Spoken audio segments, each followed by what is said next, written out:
News. Come on! Uh-oh. Better get Mako. This holiday season, take advantage of Mako's bumper paint special for only $99. Mako, America's Body Shop. Naughty or nice, we don't judge. Everyone can get our best deals of the season on select models during Hyundai holidays. Save up to $2,750 on the 2018 Santa Fe Sport, or get 0% APR for 60 months plus $1,000 bonus cash. Hurry in today. Tonight, breaking news, the deadly train derailment. We're on the scene at this hour, the Amtrak train veering off the tracks, hanging from an overpass, part of the train landing on the interstate. Several passengers killed, dozens injured. Oh my God. Tonight, what investigators said just a short time ago, and my interview with the passenger who crawled out through a window and then plunged into the woods below. Also tonight, the chaos at America's busiest airport. The crippling 11-hour blackout, hundreds of flights canceled. Passengers traveling for the holidays told to leave their luggage at the airport. Thousands still waiting tonight. We're tracking two systems moving across the country. Blinding rain from Texas to the Carolinas. The second storm will sweep into the Northeast. Ginger with the latest track. Your money, your taxes tonight. The president on the verge of victory. And who wins? Tonight, the new numbers just in that show the top 65% of tax benefits in the first year will go to the top 20%. And tonight, the last-minute holiday deals and the list. Who delivers on Christmas Day? This is ABC World News Tonight with David Muir. Good evening, and it's great to have you with us to start another week. And we begin tonight with that horror playing out for Americans on their way to work today, when the train they were on began leaning, buckling, and then veering off the tracks in Washington state. It's believed there are several dead, and this was the first time they were trying out the high-speed train on this particular route. 13 cars derailing just after a curve in the tracks, several of them falling onto Interstate 5 below, triggering a scramble to get everyone out, passengers stumbling from the wreckage, many injured and trapped, and authorities revealing what they've learned not long ago. ABC's Clayton Sandell is on the scene in DuPont, Washington tonight. Oh my God. What was supposed to be a celebration, the first run of newer, faster train service, tonight is a tragedy of twisted metal with multiple passengers dead. Oh my God, that train is derailed. Train derailment over the freeway, multiple patients. Amtrak train 501 left Seattle just after 6 a.m. heading toward Portland. 86 passengers and crew on board. At 7:30, passenger Chris Carnes tweeting, "Wow, this train is fast. We are passing up traffic on I-5." Minutes later, at 7:33 a.m., a locomotive and 12 cars careen off both sides of the overpass, down onto busy Interstate 5, crushing vehicles below. Amtrak 501, emergency. We are on the ground. The conductor radioing for help. Hey guys, what happened? We were coming around the corner to take the bridge over I-5 there, right north into Squally, and we went on the ground. Is everybody okay? I'm still figuring that out. We got cars everywhere and down onto the highway. As soon as I know exactly where all my train is, I'll let you know. Drivers on the interstate below were injured as the train came crashing down, but none killed.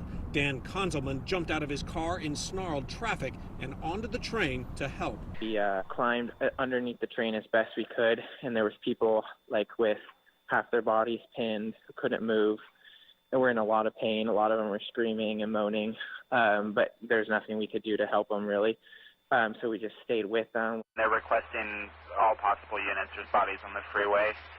When we got to the scene, it was obvious that there were some fatalities and there were a lot of injuries. Chris Carnes, who had been tweeting earlier, survived. The train started to wobble for a moment, and then we were catapulted at the seats in front of us. And at the next thing that we knew, our car had crumpled. When I stepped out, I didn't really realize I was standing on another train car. The passengers were the first paying customers on a new route for Amtrak's Cascade service. What is not clear yet is why the train derailed or how fast it was going. A National Transportation Safety Board team is headed to the crash scene. And Clayton Sandell with us live tonight from Washington. And Clayton, as you just reported there a moment ago, this was a brand new route using these tracks for passengers for the first time. Officials had expressed concern about it before they launched it. That's right, David. Long before today's crash, a local mayor in this area said he was concerned about high-speed trains in this area, saying that he thought a potential fatal accident was almost inevitable. Now, one of the reasons they haven't been able to lock down the number of fatalities is that the train cars you see behind me here are unstable. They have to go inside and shore them up before they can go in and see if there are any more victims. David? Clayton Sandell leading us off tonight. Clayton, thank you. And just a short time ago here, I spoke with a passenger, Scott Claggett, who describes the horror inside and when he crawled out the window, not realizing his train car was in the woods, suspended in the air. Scott, thanks so much for joining us. I know it's just been a horrific day for you. You were on the train to Portland for a business meeting, and you said the train began to lean. That was your first sign something was wrong? Yes, I was facing my back as the train was moving, and we started to lean to my left, so I thought, nothing of it until it kept leaning. And then I realized once the windows started shattering and people started flying that this was a crash. People were flying in the air. There are no seat belts. As that was happening, I just crawled into a ball and was just waiting and hoping and praying that the train would stop. Once the train did stop, it was completely pitch black. I was able to clench onto my cell phone. That was about all I can hold on to. So I had a flashlight that I remembered that I could bring up on my phone to try to see if I could help others that were, nearby. Some were unresponsive and some were responsive. How did you get out of the train?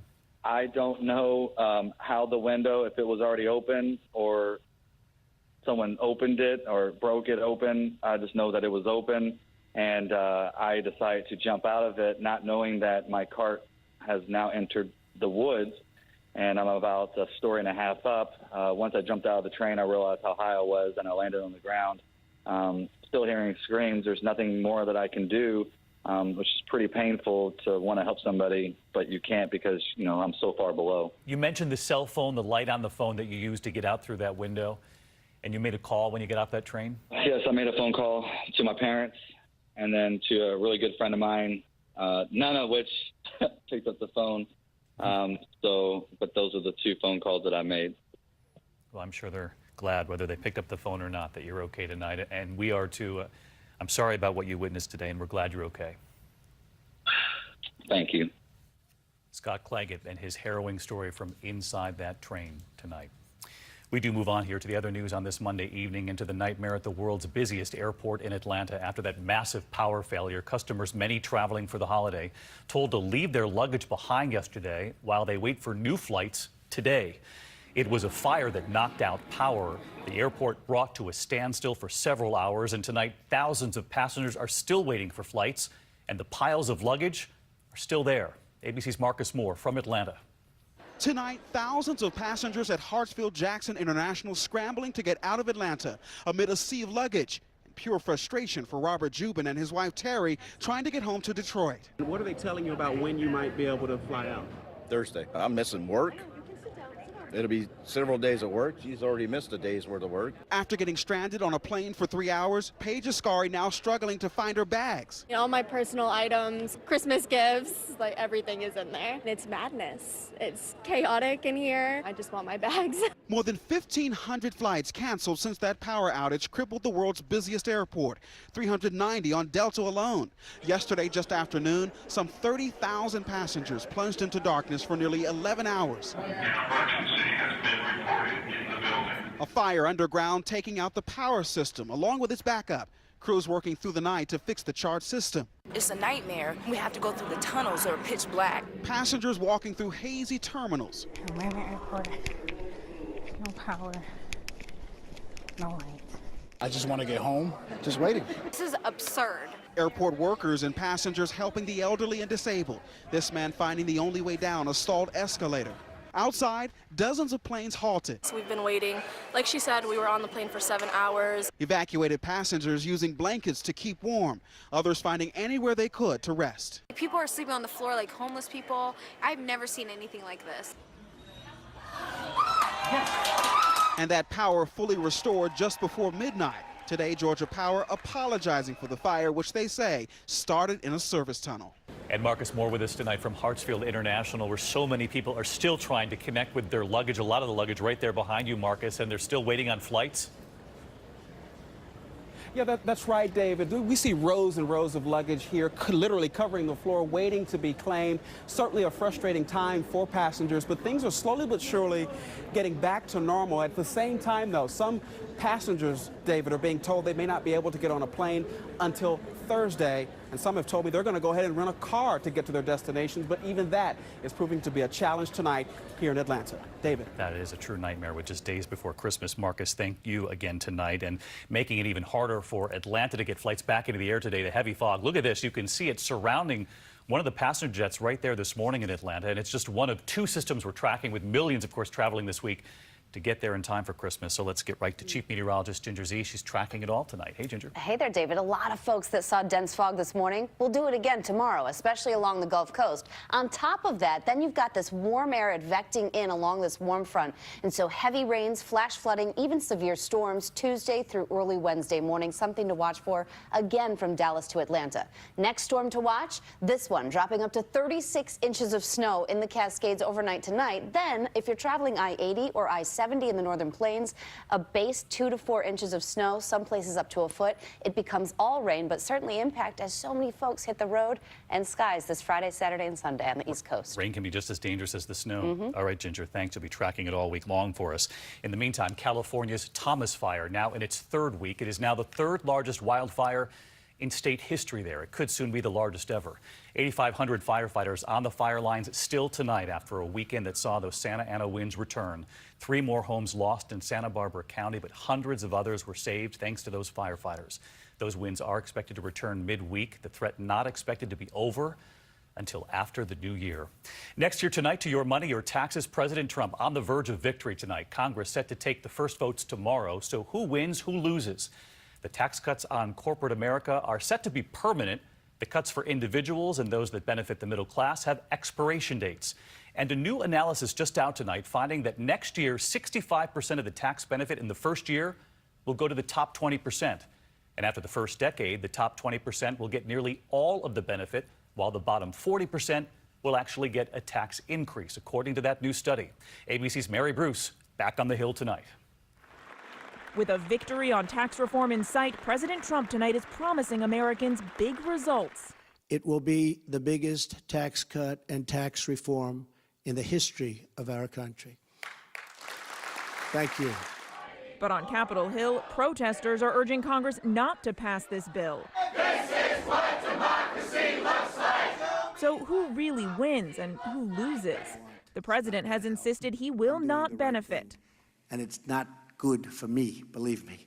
But the wealthy do get a big tax cut from more than 39% down to 37%. And certain business owners, including those of commercial real estate like the Trump family, get a 20% deduction. The bill is a big win for big business. Corporations see their tax rate slashed permanently from 35% down to just 21%. But Republicans insist this bill is aimed at the middle class. On the campaign trail, candidate Trump promised relief.